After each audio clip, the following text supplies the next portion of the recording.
ఓం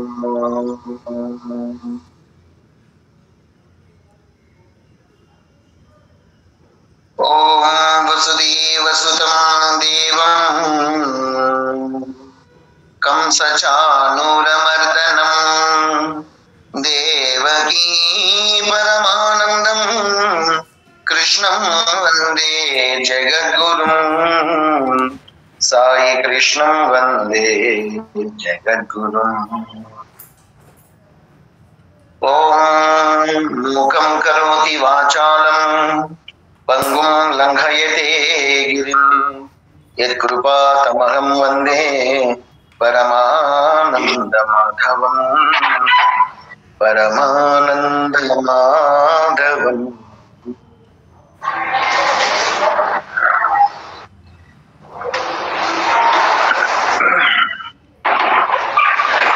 శ్రీకృష్ణ పరమాత్మ సంపూర్ణ అనుగ్రహ కృపా కటాక్ష వీక్షణల మాటిన క్షేత్రపతి అయినటువంటి శ్రీ సేనారాజు సాష్టాంగ ప్రణామాలు. మద్గురుదేవులు కేశవానంద స్వాముల వారికి పాద ప్రణామాలు అర్పిస్తూ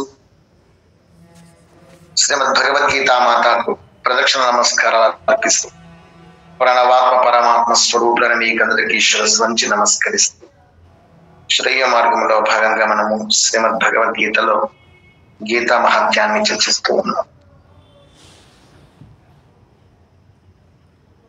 గీతా మహత్యం మొత్తం సృష్టికంతటికి కూడా ఆధారము చెప్పగలరా ఎవరైనా? మొత్తం సృష్టికంతటికి ఆధారం భగవంతుడే సార్.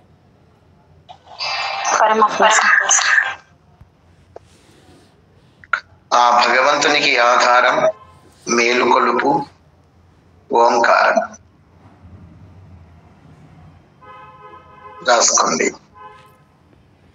సకల సృష్టికి మూలాధారం భగవంతుడైతే ఆ భగవంతునికి మేలుకొలుపు ఓంకారం. భాగవతం చెబుతుంది సృష్టి ఆదిలో సమస్తము జలమయమై ఉంటే వటపత్ర సాయిగా శ్రీహరి నిద్రిస్తూ ఉండగా గాలికి జలతలానికి సముద్ర తలానికి మధ్య రాపిడి వల్ల ఓంకారం జనించింది. ఆ ఓంకార నాదము అవ్యక్త మధురంతో ఉంది కాబట్టి అవ్యక్త మాధుర్యంతో ఉండడం వల్ల ఆ ఓంకార నాదాన్ని వింటూ మేలుకొని కళ్ళు తెరిస్తే ఒక కన్ను సూర్యుడు ఒక కన్ను చంద్రులై రాత్రి పగళ్లను వెలిగిస్తూ వచ్చాయి. ఆ తర్వాత నాభి నుంచి కమలం ఉద్భవించడం, ఆ తామర పువ్వులో బ్రహ్మదేవుడు ఉద్భవించడం, ఆ బ్రహ్మదేవుడు సృష్టి కొనసాగించడం జరిగింది. ఈ విధంగా భగవంతునికి అత్యంత ఇష్టమైనటువంటి ప్రీతిపాత్రమైనటువంటి సాక్షాత్ పరబ్రహ్మ స్వరూపమైనటువంటి నాదం ప్రణవనాదం. ఆ ప్రణవనాదము ఒక మంత్రం. అన్ని మంత్రాలకు ప్రాణ సహితం, అన్ని మంత్రాలకు ప్రాణయుక్తం. ప్రతి మంత్రానికి ఓంకారం చేరితేనే ప్రాణం వస్తుంది. ఓంకారం చేర్చకపోతే శవంతో సమానం, ఓంకారం చేరితే శివంతో సమానం. అందువల్ల ఏ క్రతువు చేసినా, ఏ వ్రతము చేసినా, ఏ యజ్ఞము చేసినా, ఏ పూజ చేసినా, ఏ నోము నోచినా, ఏ పుణ్యకార్యం ప్రారంభించినా ఓంకారంతోనే ప్రారంభం చేయడం అనేది ఆనవాయితీయం. సృష్టి ప్రారంభం కూడాను ఓంకారంతోనే మొదలైంది. కాబట్టి మనం చెబుతున్నటువంటి ఓంకారము 3 సార్లు చెప్పడం కూడాను అందులో భాగమే.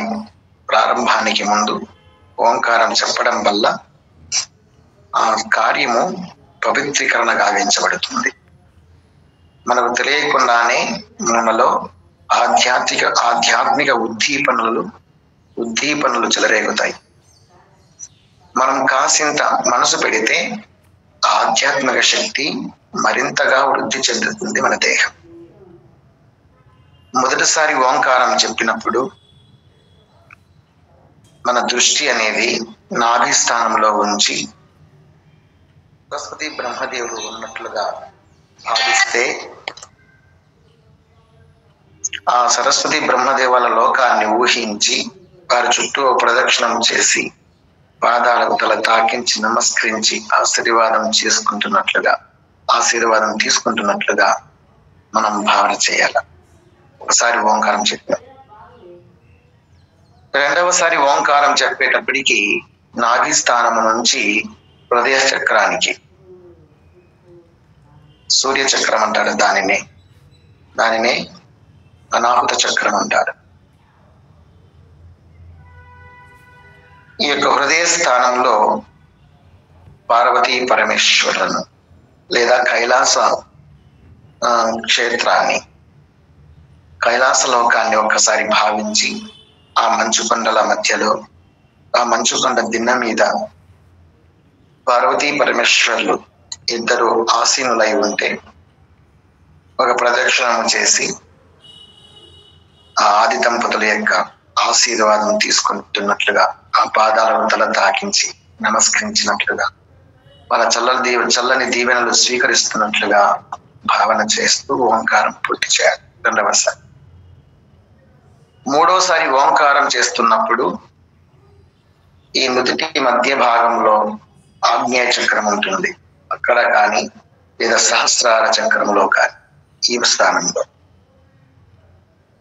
వైకుంఠ లోకాన్ని ఒక్కసారి ఊహించాలి. శ్రీ మహావిష్ణువు పాల సముద్రము పైన, శేషతల్పం పైన శ్రీదేవి భూదేవి సమేతంగా వాళ్ళిద్దరూ కూడాను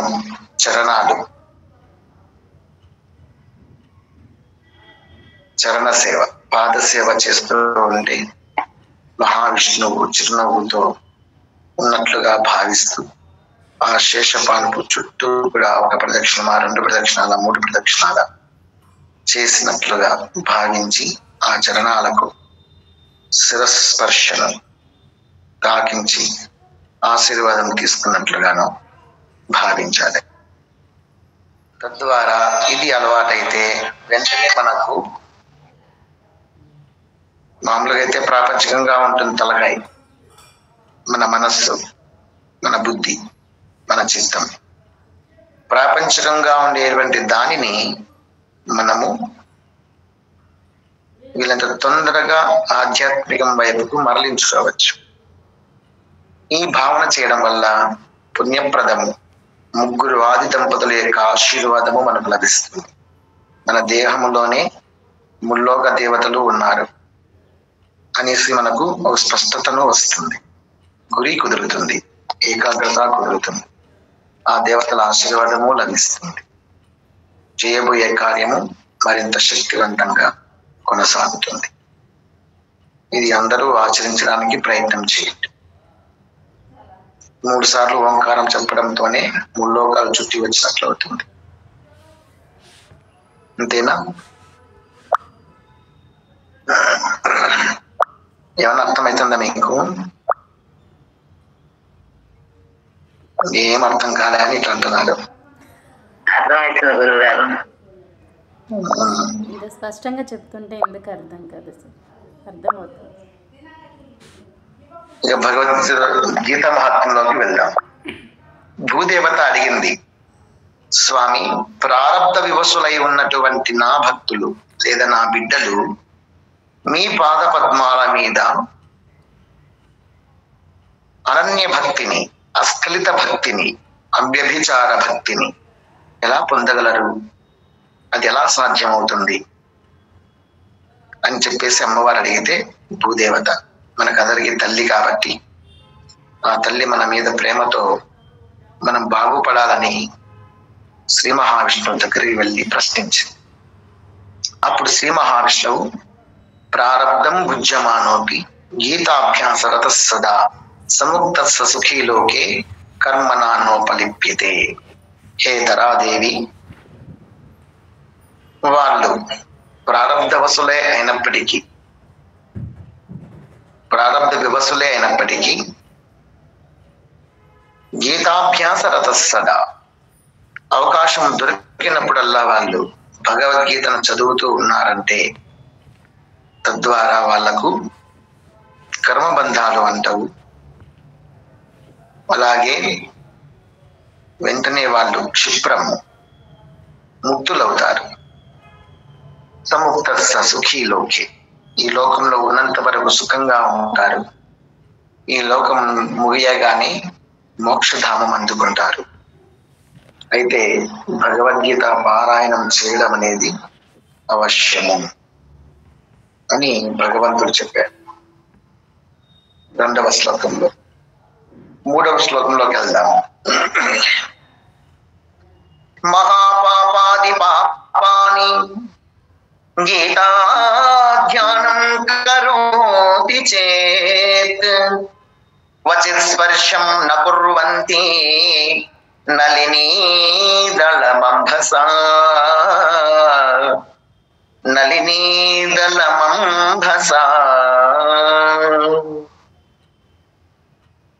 మహాపాపాది పాపాని అపి చేత్సు దురాచారో అని 9వ అధ్యాయంలో వస్తుంది. 30వ శ్లోకంలో అపి చేత్సు దురాచారో భజతే మామరణ్య భాగ్సాధురివ సమంతవ్యః సమ్యక్ వ్యవస్థితో సహా 39వ అధ్యాయం అదే మాట ఇక్కడ వస్తాడు. మహాపాపాది పాపాన్ని, పాపాత్ములలో మహాపాపాత్ముడే అయినాను కానీ గాక తెలుసో తెలియకో మాయా ప్రభావము చేతనో గత జన్మల కర్మ బంధాల ప్రభావము చేతనో యుగ ప్రభావం కూడాను ఉంటుంది. యుగ ప్రభావం ఇది తెలుసు కదా మీకు. యుగ ప్రభావం అంటే కృతయుగములో ధర్మము 4 పాదాల ఉంటుంది. ఎవరు అధర్మము చేయరు, అన్యాయము చేయలేరు, చేయడానికి అవసరము లేదు, ఆవశ్యకత లేదు. ఎందుకు అంటే తినడానికి, కట్టుకోవడానికి, ఉండడానికి ఏ లోటు అప్పుడు ఉండేది కాదు. ధర్మ జీవనం కాబట్టి ఎవరు దోచుకోవాలనే దుస్థితి లేదు. ధర్మం 4 పాదాల్లో ఉంటుంది కాబట్టి ఆ యుగ ధర్మమే అది. కాబట్టి ఏ కలతలు లేవు, ఏ కాట్లాటలు కోట్లాటలు లేవు, ఏ పాపం చేసే పని లేదు. ఆ ధర్మమే వేరు, చతుష్పాదీతంగా ఉంటుంది. త్రేతాయుగానికి వచ్చేటప్పటికీ ధర్మం అనేది 3 పాదాలకు వస్తుంది. ఒక పాదం అధర్మం ప్రవేశిస్తుంది, అది యుగ ధర్మం. త్రేతాయుగ ధర్మం ఏంటంటే 3 పాదాలు ధర్మము, ఒక పాదం అధర్మము. రక్తి కడుతుంది. భగవంతునికి వినోదం కాదా? వినోదం కోసమే కదా సృష్టి సాగిస్తున్నది. ఆయన టైం పాస్ కోసం మనల్ని బలి చేస్తున్నాడు ఇక్కడ. ఆ విధంగా ధర్మాన్ని 3 పాదాలుగా చేసి అధర్మాన్ని ఒక పాదం ప్రవేశపెడతాడు. అది త్రేతాయుగ ధర్మం. అప్పుడు రక్తి కడుతుంది. అధర్మపరులు అధర్మం చేస్తా ఉంటే ఈ ధర్మపరులుగా ఉండేటువంటి వాళ్ళు ఎలా దాన్ని అధిగమిస్తారా, దానికి బలైపోతారా, వాళ్ళ తెలివితేటలు ఏమిటి, ఎలా తప్పించుకుంటారు అధర్మపరుల నుంచి, ఆ తప్పించుకునే ప్రయత్నము, దాన్ని ఎదిరించే ప్రయత్నము ఎలా చేస్తారు, ఇదంతా కూడా నాకు వినోదంగా ఉంటుంది. అప్పుడు కొద్దిగా శ్రమ పడాల్సి వస్తుంది, పాపం అనేది జరుగుతూ ఉంటుంది. ఇంకా ద్వాపర యుగము తీసుకుంటే సగం ధర్మము సగం అధర్మము ఉండడమే ద్వాపర యుగ ధర్మం, యుగ ధర్మం. కాబట్టి పాపాలన్నిటికీ సగం జరుగుతాయి, సగం పుణ్యాలు జరుగుతాయి. కర్ణుడు పుణ్యము చేస్తా వచ్చాడు, అలాగే పాపం చేస్తూ వచ్చాడు. వాడు చేస్తున్న పాపాలను తగ్గించుకోవడం కోసమే ఏం చేయాలి అని చెప్పేసి బాధపడుతుంటే వాళ్ళ నాన్న ఇచ్చాడు. అతిరథుడు అనేటువంటి వాళ్ళ తండ్రి తల్లిదండ్రుల దగ్గరకు వచ్చి బాధపడుతున్నాడు. చాలా పాపం చేస్తున్నాను, తప్పు చేస్తున్నాను, అధర్మం ప్రవర్తిస్తున్నాను, అధర్మంగా ప్రవర్తించాల్సి వస్తోంది. కారణం ఏంటి అంటే స్వతహాగా కర్ణుడు బుద్ధిమంతుడే, సంస్కారవంతుడే, గుణవంతుడే, సూర్య భగవానుని వరప్రసాదమే. కానీ స్నేహం అనేది చెడ్డ స్నేహం చేయడం వల్ల మలినమైపోయాడు. స్నేహితులనే మన పిల్లలకు కానీ మనకు కానీ సజ్జనులు స్నేహితులుగా ఉండాలి, సత్కర్మానుష్ఠాన పరులు స్నేహితులుగా ఉండాలి, మంచి విద్యార్థులు, విద్యావంతులు, గుణవంతులు స్నేహితులుగా ఉండాలి. అలా ఉన్నప్పుడే ఆ సంస్కారం కూడాను కుసంస్కారం కాకుండా సుసంస్కారవంతులుగా మనం మారడానికి అవకాశం ఉంటుంది. దానికి మంచి ఉదాహరణ కర్ణుడే. కర్ణుడు దుష్ట చతుష్టయంలో ఒకడైన పేరు తెచ్చుకున్నాడు. మహాభారతంలో దుష్ట చతుష్టయం అనే పేరు నలుగురిని కలిపి చెప్తారు. అది మీకు తెలియంది ఏం కాదు. దుర్యోధనుడు, దుశ్శాసనుడు, శకుని, కర్ణుడు, వీళ్ళ నలుగురిని దుష్ట చతుష్టయము అంటారు. ఆ నలుగురిలో కర్ణునికి ఆ పేరు దాంట్లో కలిసిపోయింది. కారణం ఏంటి అంటే స్వతహాగా సంస్కారవంతుడైనప్పటికీ చెడు స్నేహం చేశాడు.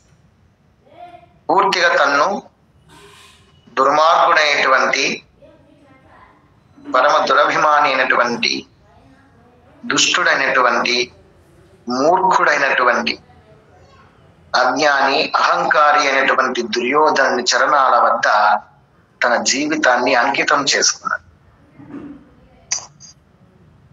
తన ప్రాణం కోసం, దుర్యోధనుని ప్రాణం కోసం నా ప్రాణం అడ్డు వేస్తానని శపథం చేసింది. కారణం ఏంటి అంటే తనకు నిండు సభలో అవమానం జరుగుతుండగా నాకు గౌరవం తెచ్చిపెట్టాడు అనే ఒక్క మాటకి. గౌరవం తెచ్చిపెట్టినంత మాత్రాన అంతగా త్యాగం చేయాల్సిన అవసరం లేదు. ఇతడు బుద్ధిమంతుడైతే, సంస్కారవంతుడైతే, మంచి స్నేహితుడైతే అతడు తప్పు చేస్తున్నప్పుడు వ్యతిరేకించాలి. ఇది తప్పు చేస్తున్నావు మిత్రమా అని, ఇది తప్పు, ఇది మంచిది కాదు అని. అలా వాడు విననప్పుడు త్యజించి రావాలి బయటికి. నీ రాజ్యము వద్దు, నీ గౌరవము వద్దు నాకు అని బయటికి రాలేకపోయాడు. చరణాల వద్ద తన్ను తాను సమర్పించుకున్న పాపాత్ముడు వాడు కర్ణుడు. ఒక దుర్మార్గునికి తన్ను అంకితం చేసేసుకున్నాడు. తద్వారా అతడు పాపం చేస్తున్నాను, తప్పులు చేస్తున్నాను, అధర్మానికి సపోర్ట్ చేస్తున్నాను అనే బాధ ఉంది లోపల, కానీ బయటపడలేడు. వాళ్ళ అన్న దగ్గరికి వెళ్ళి దుఃఖిస్తూ ఉంటే, నువ్వు పోయేటప్పుడే చెప్పాను కర్ణ, నువ్వు అధర్మం చేస్తున్నావు, అతనికి సపోర్ట్ చేయొద్దు. దుర్యోధనుడు చిన్నప్పటి నుంచి నేను చూస్తున్నాను, పరమ పాపాత్ముడు. చిన్నప్పుడే వాళ్ళ తల్లిదండ్రులు చంపేయాలని చూశారు వాళ్ళ తాత. అంత దుర్మార్గుడు వీడు అని చెప్పేసి చిన్నప్పుడే జాతకంలో తేలింది. కానీ తల్లిదండ్రులు పుత్ర వ్యామోహం కొద్దీ వాడిని చంపలేదు. వాడు పుట్టినప్పుడే జాతకంలో చెప్పినారు కులనాశకుడు అవుతాడు అని, వంశనాశకుడు అవుతాడని చెప్పారు. కానీ పుత్ర వ్యామోహం మిన్నంటి ఉన్నటువంటి గాంధార ధృతరాష్ట్రులకు వాడిని చంపడానికి మనసు రాలేదు. కాబట్టి ఆ రాజ్యము వద్దు, దుష్టుల సహవాసము వద్దు, దుష్టుల సహాయము పొందకూడదు. దుష్టులు మనకి ఎంత మేలు చేసినా అది మనకు కీడే జరుగుతుంది. కాబట్టి వాళ్ళ సహాయము తీసుకోవద్దు, వాళ్ళ రాజ్యం మనకొద్దు. మనం ఇప్పుడు హాయిగానే బతుకుతున్నాం. ఏ తినడానికి, తాగడానికి, కట్టుకోవడానికి, ఉండడానికి ఏ లోటు ఉందని? నీకు రాజ్యం ఎందుకు? వదిలేయి. మనం సూతపుత్రులం, మనకు అది తగదు అని ఎన్ని రకాలుగా చెప్పినాడు తండ్రి. చెప్పినా వినకుండా వెళ్ళిపోయాడు. నాకు రాజ్యం కావాలి, నాకు అప్పుడే గౌరవము, మర్యాద అని. తల్లిదండ్రులు కూడా పిలుచుకుపోవాలని చూస్తాడు. మేము అధర్మపు కూడు తినలేమని చెప్పి తల్లిదండ్రులు వెళ్ళలేదు. పోతూ ఉన్నప్పుడు కర్ణునితో చెప్పాడు తండ్రి, ఎప్పుడైనా నీకు అశాంతి కలిగితే నా ఇంటి ద్వారాలు తెరిచి ఉంటాయి నీకు పుత్రుడా. అందువల్ల ఆ దుఃఖంతో లక్క ఇంటిని కాల్చిన తర్వాత ఆ దుఃఖంతో ఇంటికి వచ్చి ఏడుస్తాడు. బాధపడుతూ ఉంటే అప్పుడు తండ్రి చెబుతాడు, నీ దుఃఖానికి పరిష్కారము దాన ధర్మాలు చేసుకో, చేసిన పాపం కరిగిపోతుంది. చేసిన పాపం కడిగేసుకోవాలంటే దాన ధర్మాలు చేయాలట. యజ్ఞాగాలు చేస్తే పుణ్యం వస్తుంది కానీ పాపం కడిగివేయదు అని భీష్మ పితామహుడు చెప్తాడు ధృతరాష్ట్రునికి, గాంధారికి.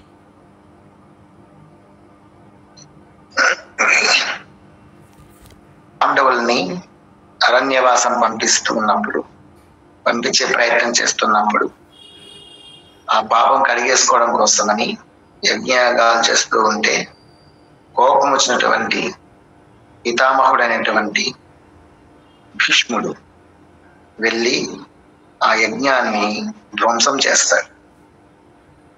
యజ్ఞయాగాలు చేయవలసింది పుణ్యం కొరకు కానీ చేసిన పాపాన్ని కడిగేసుకోవడం కోసం కాదు. దాన ధర్మాలు చేయాలి పుత్ర, అంతే తప్ప యజ్ఞయాగాలు చేసి పాపం కడిగేసుకుందామంటే సాధ్యం కాదు అని చెప్పేసి ఆ యజ్ఞంలోకి ఆ ఘృతం అంటే నెయ్యి ఉండేటువంటి పాత్రలోని నెయ్యినంతా కూడా యజ్ఞంలోకి వేసేస్తాడు.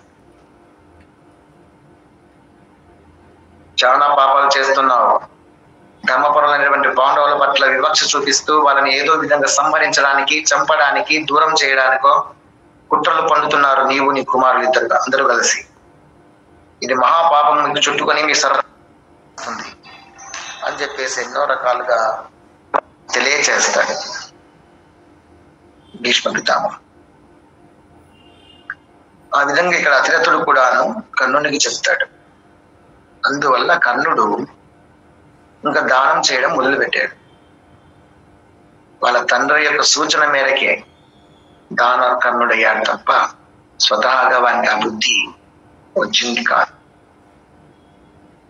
అంటే తల్లిదండ్రులే మార్గదర్శకులు, ఇక్కడ మన రక్షకులు. మనం ఎంత పెద్దవాళ్ళమైనా, కొమ్ములు తిరిగినా, యోధులమైనా తల్లిదండ్రుల సలహాలు సూచనలు తప్పనిసరి మనకు ఉపయోగపడతాయి. నిర్లక్ష్యం చేయకూడదు.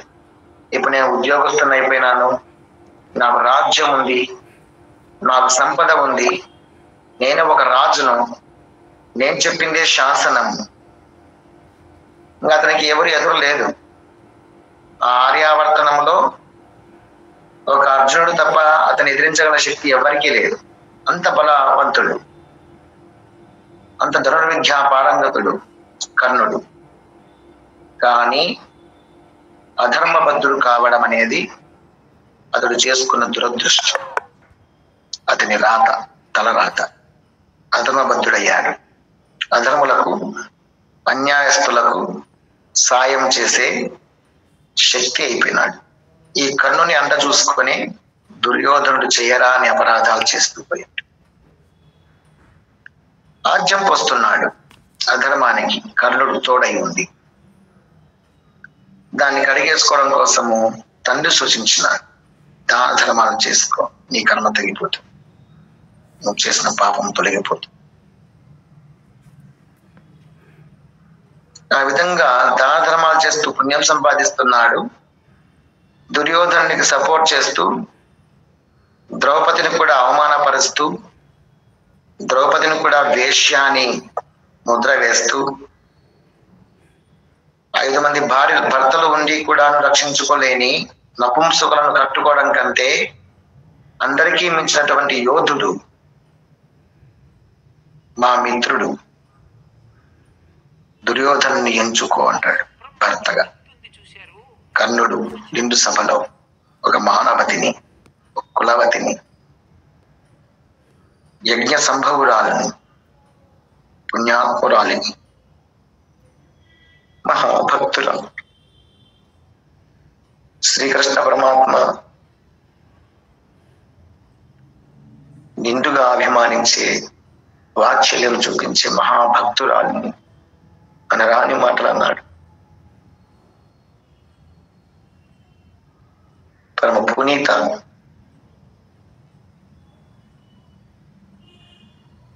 పవిత్రురాలు ద్రౌపది.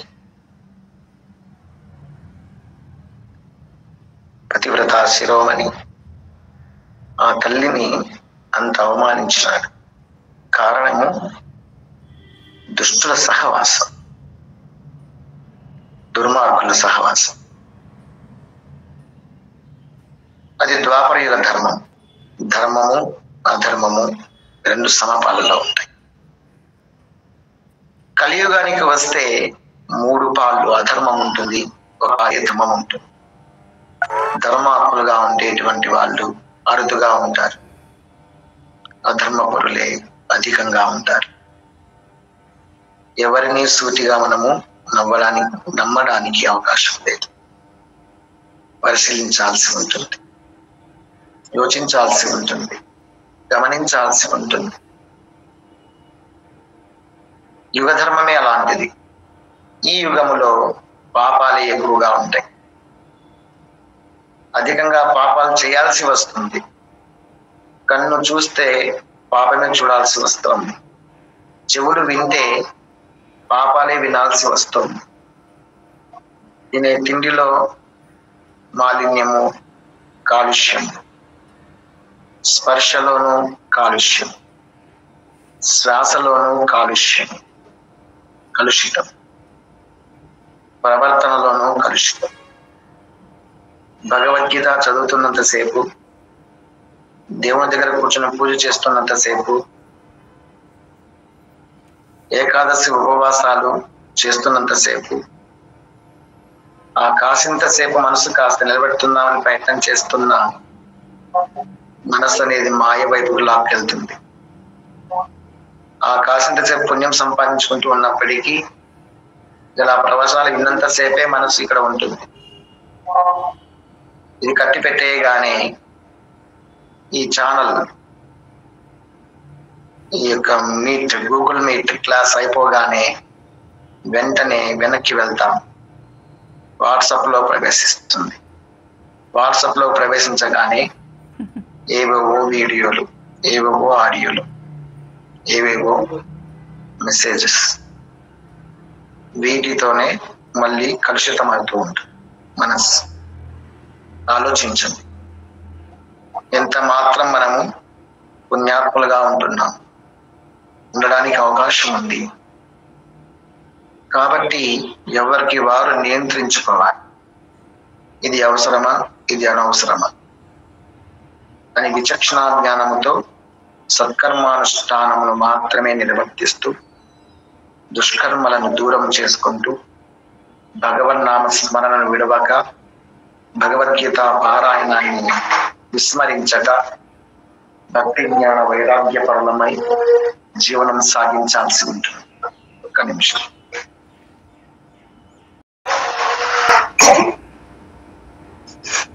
అనుక్షణము ఈ కలియుగం అనేది మాలిన్యంతో నిండి ఉంటుంది.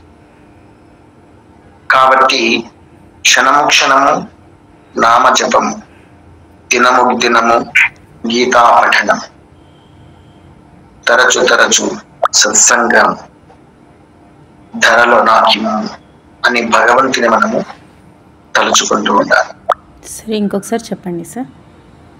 క్షణము క్షణము నామ జపము, క్షణము క్షణము నామ జపము, దినము దినము గీతా పఠనము, క్షణము క్షణము నామ జపము, దినము దినము గీతా పఠనము, దినము దినము గీతా పఠనము, తరచు తరచు సత్సంగము, తరచు తరచు సత్సంగము, తరచు తరచు సత్సంగము, ధరలు నాకిము, తరచు తరచు సత్సంగము, ధరలు నాకిము.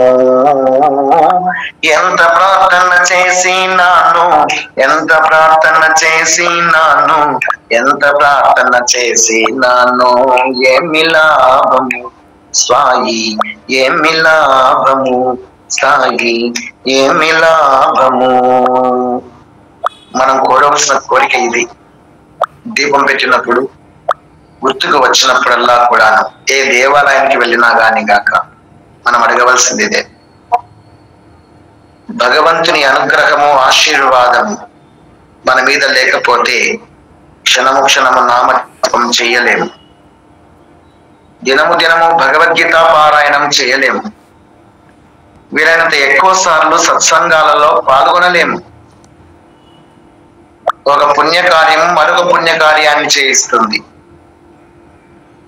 ఒక పాప కార్యం మరొక పాప కార్యానికి నాంది పలుకుతుంది. కాబట్టి మనం నామజపం చేస్తుంటే నిరంతరము భగవద్గీత పారాయణ సజ్జనుల సాంగత్యము చేయడానికి అవకాశం ఏర్పడుతుంది. ఇవి చేయగా చేయగా చేయగా మరింత పుణ్యకార్యాలు చేయడానికి అర్హత వస్తుంది. అసలు మొదట మనకు సులభంగా ₹1 ఖర్చు లేకుండా, సమయం వృధా కాకుండా, అన్ని పనులు చేసుకుంటూనే, ఏ పనిని వదిలిపెట్టకుండా అన్ని పనులు చేసుకుంటూనే పుణ్యం సంపాదించుకునే పుణ్యకార్యం ఏమిటి అంటే భగవన్నామం జపం చేయడం.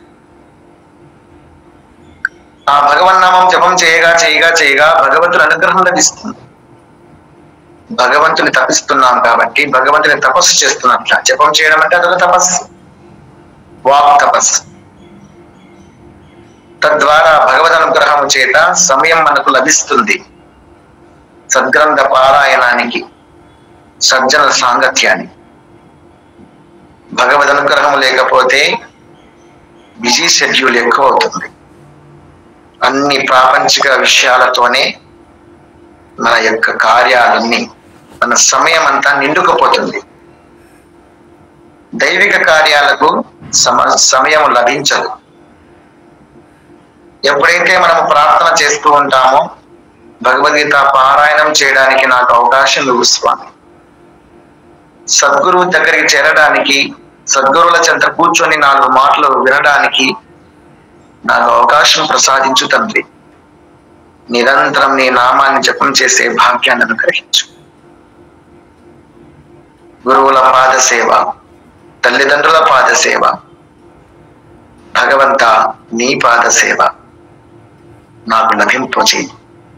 అందుకు తగ్గ అర్హతలను, అనుకూల పరిస్థితులను, అనుకూల వాతావరణాన్ని నాకు ఆశీర్వదించు, అనుగ్రహించు. నీ ఆశీర్వాదం లేకపోతే నాకు ఏది లభిస్తుంది?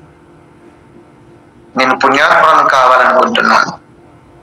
ఈ కలియుగంలో నీకు అత్యంత ప్రీతిపాత్రమైనటువంటి మహాభక్తుల కోవలోకి నేను కూడా చేరాలనుకుంటున్నాను. పాపాత్ములతో సమాగమం చేసి నీ పాదాలకు దూరం చేయ,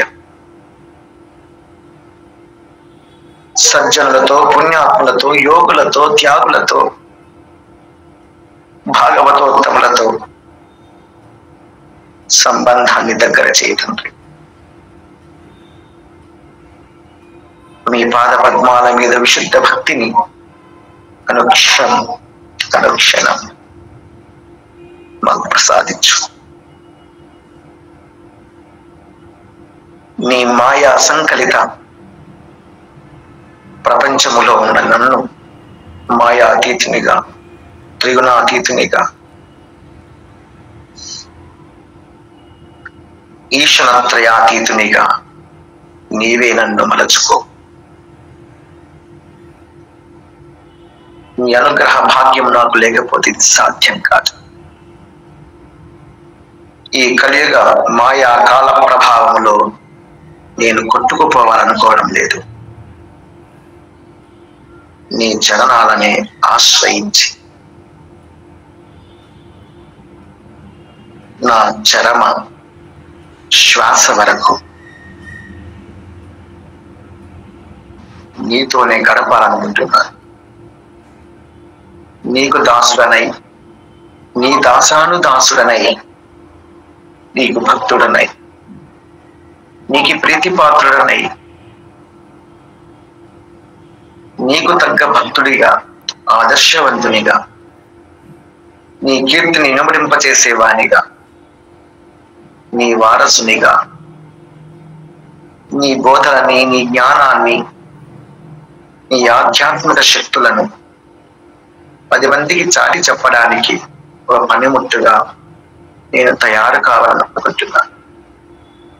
హే కేశవ, హే మాధవ, హే గోవింద, హే నారాయణ, హే మధుసూదన, హే మాధవ, అచ్యుత, జనార్దన, వాసుదేవ.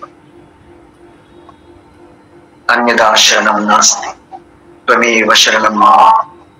తస్మాత్ కారుణ్య భావే రక్ష రక్ష జనార్దన, రక్ష రక్ష జనార్దన, రక్ష రక్ష జనార్దన అని గుర్తుకు వచ్చినప్పుడల్లా ఆ భగవంతుని చరణాలను శిరస్సు తాకించి ప్రణామాలు అర్పిస్తూ మన యొక్క కోరికను భక్తి భావంతో సమర్పించుకుంటూ ఉండాలి. అప్పుడు ఆ భగవంతుడు కనికరిస్తే ఆయన కరుణా కటాక్షముల ద్వారా మనకు సజ్జన సాంగత్యము, సద్గురు సాంగత్యము, సద్గ్రంథ సాంగత్యము, సన్మార్గ సాహిత్యము, సన్మార్గ సాన్నిధ్యము మనకు లభిస్తుంది. అన్యథా సాధ్యం కాదు. ఈ కలియుగమే మాయా ప్రభావంతో నిండి ఉన్నటువంటిది కాబట్టి మనం నిరంతరము భగవన్నామ స్మరణ వదలరాదు.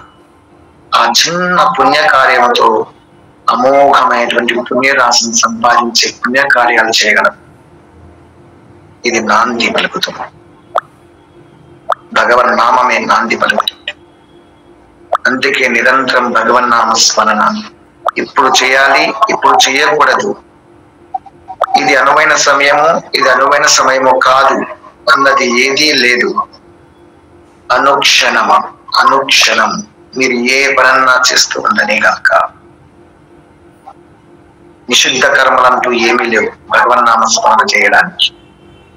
అన్ని కర్మలు కూడాను పుణ్యకర్మల కిందికే వస్తాయి జ్ఞాని దృష్టిలో. నిజంగా జ్ఞానికి ఏది అపవిత్ర కార్యం కనిపించదు. నిజంగా జ్ఞానికి ఏ స్థానము అపవిత్రమైన స్థానము కాదు.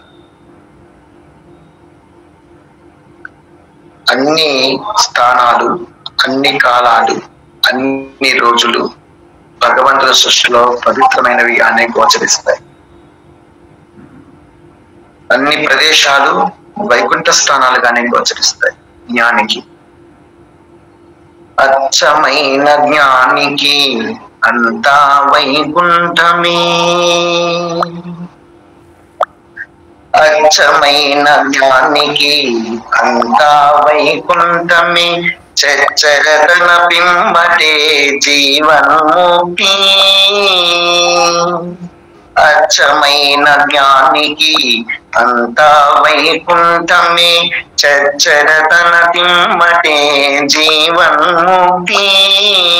ఖర్చు పెట్టి శ్రీ వెంకటదాసుని వైతేను, ఖర్చు పట్టి శ్రీ వెంకటపతి దాసుడకును, హెచ్చుకుందేమి లేదు ఏలిన వాడతడే. ఖర్చు పెట్టి శ్రీ వెంకటపతికి దాసుడైన, హెచ్చుకుందేమి లేదు ఏలిన వాడతడే. ఏదాయనేమి ఏదాయనేమి హరించిన జన్మమే చాలు,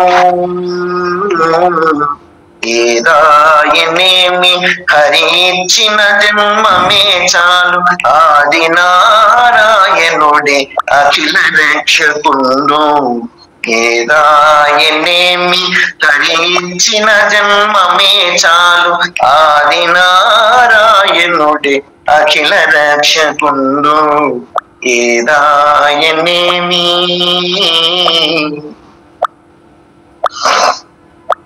శ్రీ తాళప గన్నమాచార్యుల వారు సాక్షాత్తు వేదాంతవేత్త. సకల వేదాలను, నిగమాది శాస్త్రాలను అవపోషణ పట్టినటువంటి దైవాంశ సంభూతుడు, నందకాంశ సంభూతుడు అన్నమాచార్యుడే చెప్పిన సంకీర్తనం ఇది. అచ్చమైన జ్ఞానికి అంతా వైకుంఠం. ఈ ప్రదేశం మంచిది, ఈ ప్రదేశము చెడ్డది, ఈ జాగా మంచిది, ఈ జాగా చెడ్డది అనేది సాధారణులకు, సామాన్యులకు, మహిమాన్వితులకు, మాన్యులకు, జ్ఞానులకు అన్ని స్థలాలు కూడాను పవిత్రమైనవి, పునీతమైనవి. అన్ని కర్మలు కూడాను భగవంతుని సేవలే అవుతాయి భావన చేస్తే. నిజంగా జ్ఞాని దృష్టిలో ఏ పని చేస్తున్నా అది నా పని అనుకోడు, భగవంతుని సేవే అనుకుంటాడు. తన భర్తకి భోజనం చేస్తుండనే గాక, భోజనం పెడుతుండనే గాక, తన భర్తలో కృష్ణుని చూస్తుంది గోపిక. ఆ కృష్ణునికి నేను భోజనం వడ్డిస్తున్నాను అనుకుంటుంది, అది భగవంతుని సేవ అయిపోయింది. భగవంతునికి తన భర్తకి స్నానము చేయిస్తూ ఉండనే గాక వీపు తిక్కుతూ ఒక గోపిక కృష్ణునికే వీపు తిక్కుతున్నట్లుగా భావించింది, అది భగవంతుని కర్మ అయిపోయింది. ఒక గోపిక తన భర్తకు సుఖం ఇస్తున్నది, కానీ తన భర్తలో కృష్ణుని చూస్తున్నది. ఆ సుఖమిచ్చే కార్యము కూడాను భగవంతుని కార్యమే అయిపోయింది. యత్కర్మో తత్ఫలితం భవతి, యద్భావం తద్భవతి. ఈ సృష్టిలో భగవంతుడు ఉన్నాడు, భగవంతునిలోనే సృష్టి అంతా ఉంది. పూర్ణమద పూర్ణమిదం పూర్ణాత్ పూర్ణముదచ్యతే. భగవంతుని లోపలే భగవంతుడు ఉన్నాడు, భగవంతుని లోపలే సృష్టి ఉంది, సృష్టి లోపలే భగవంతుడు ఉన్నాడు. ఇది ఒక జిమ్మిక్కు. భగవంతుడు స్థూలంగా ఒకటే ఉన్నాడు, అలాగే ఖండ ఖండాలుగా సకల జీవరాశుల్లో వాటి పరిధులు ఏర్పాటు చేసుకుని ఉన్నాడు. అన్ని ప్రాణుల్లోనూ తానే ఉన్నాడు, తన లోపలే అన్ని ప్రాణులు ఉన్నాయి. ఇదే మనం అర్థం చేసుకోవాలి. మనం ఎక్కడ ఉన్నాము అంటే భగవంతునిలో ఉన్నాం, ఎక్కడ ఉన్నా అంటే మన లోపలే ఉన్నాడు. బండి సుజాత మేడం ఆఫ్ చేసుకోండి.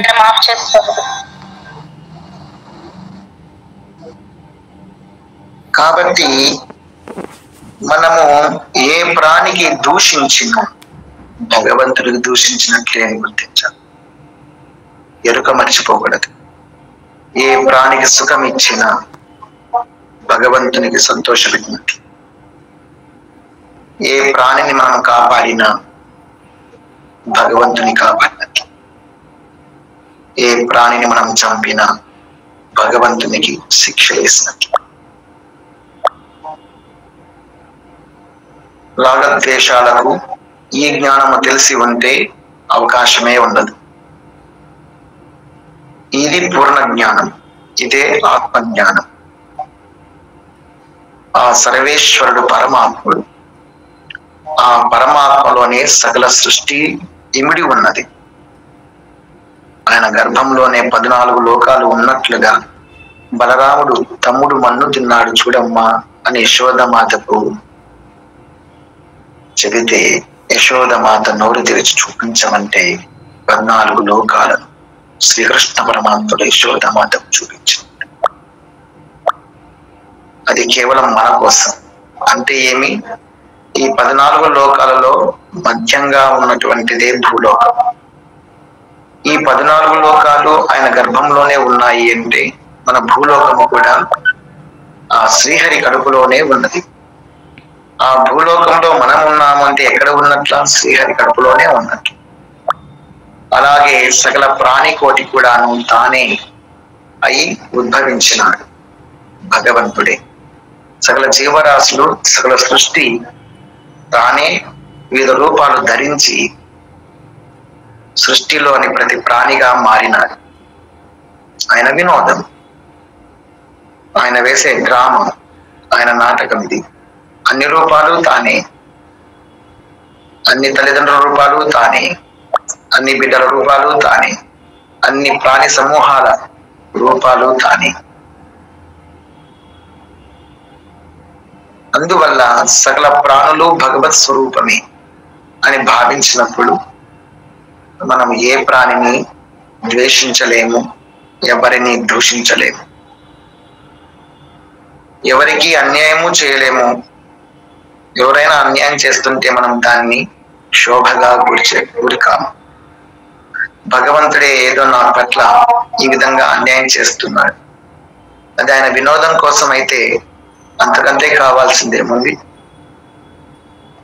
ఆయన సంతోషపడతాడంటే ఎన్నిసార్లైనా అవమానాలు భరిస్తాడు. ఆయన ఆనందపడతాడు అంటే దానికోసం నేను ఎన్నిసార్లైనా దెబ్బలు తింటాను.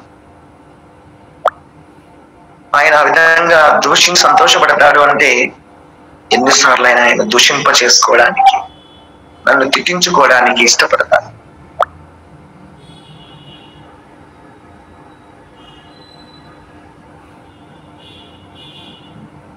నా ప్రాణం, నా దైవం, నా సర్వం ఆ భగవంతుడే. నా సర్వస్వం ఆయనే ఉన్నప్పుడు ఆయన కోసం నేను ఆ మాత్రం పడలేనా ఏంటి? ఆయన కోసం నేను ఆ మాత్రం అవమానం పడలేనా? దూషణలు అనుభవించలేను. ఆయన ఇంకొకరి చేత కోపగింప చేసి దూషించుట చేస్తే దాని గురించి సిద్ధంగా అనుభవిస్తా. అది ఆయనకు ఆనందం కలిగిస్తే చాలు, అంతే. ఆ భగవంతుడికి ఆనందం కలిగిస్తే అంతే చాలు. దానికోసం మరణించడానికైనా సిద్ధం అని మనకు ఉంటే, ఆ భావన మనకు ఉంటే, ఆ ఎరుక మనకుంటే రాగద్వేషాల సమస్య ఏంటి? ఆ పరిస్థితి ఎందుకు వస్తుంది? నిజంగా మనం జ్ఞానులం అయితే ఎవరిని ద్వేషించలేము. ఎవరైనా ద్వేషిస్తూ ఉంటే మనము కోపగించుకోను లేము. అంతా భగవంతుడు జగన్నాటక సూత్రధారి ఆడిస్తున్న ఆట ఇది అని ఆ భగవంతుని చరణాలను పట్టుకొని ప్రశాంతంగా జీవించడం నేర్చుకుంటాడు జ్ఞాని. మనసుకు సమాధానం చేసుకొని మౌనిగా, ఒక మునిలాగా, ఒక కర్మయోగిలాగా ఆనందంగా, సంతోషంగా, సంతృప్తిగా బయట ప్రపంచం ఎలా కుతకుతలాడుతూ ఉన్నా, అగ్నిలా దహించకపోతూ ఉన్నా, భగభగా మండుతూ ఉన్నా, చల్లని గాలులు వీచే కల్పవృక్షములాగా ప్రశాంతంగా ఉండగలుగుతాడు జ్ఞాని. అది నిజమైన భక్తి అంటే. భక్తి ప్రేమ యొక్క పరాకాష్ఠ. ఇంకా భగవంతుని దూషించలేము. నా మేలు కోసమే అనుకుంటాడు.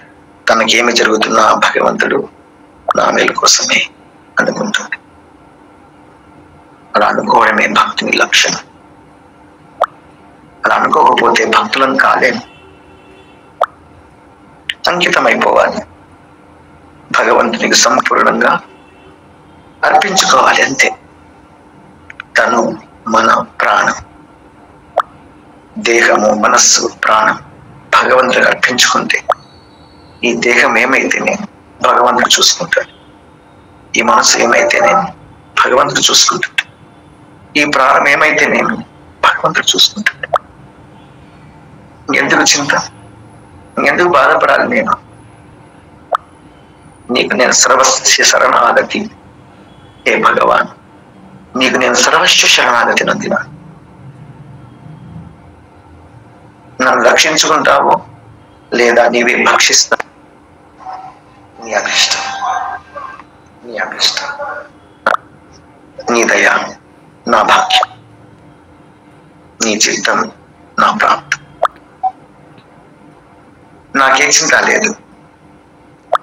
ఏదాయనేమి హరించిన జన్మమే చాలు, ఏదాయనేమి హరించిన జన్మమే చాలు, ఆది నారాయణుడే అఖిల రక్షకుండు, ఆది నారాయణుడే అఖిల రక్షకుండు. ఏదాయనేమి,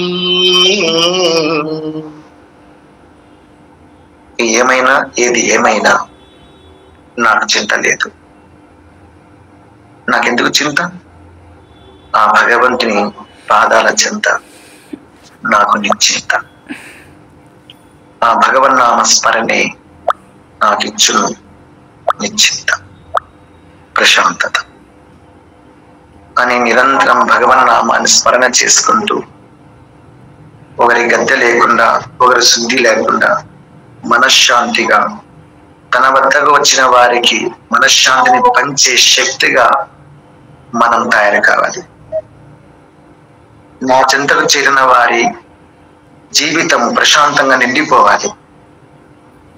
అలాంటి వరం నాకు ప్రసాదించు మహాత్మ పరమాత్మ గోవింద వాసుదేవ అని ఈ కలియుగంలో మనం నిరంతరము భగవంతుని స్తుతిస్తూ ఉండాలి, ప్రార్థిస్తూ ఉండాలి. అప్పుడే మనకు పాప ప్రక్షాళన జరుగుతుంది. ప్రార్థన వల్ల పాపమంతా పటాపంచలవుతుంది. భగవంతుని అనుగ్రహం వల్ల పాపాలంటూ ఏవి మనకు అంటవు. మహాపాపాది పాపాని గీతాధ్యానం కరోతి చేత్. మహాపాపాత్ములైనను కానీ కాక ఈ కలియుగంలో పాపాత్ములేవై ఉంటాం. మనం చేయరాని పాపాలని చేస్తూనే ఉంటాం.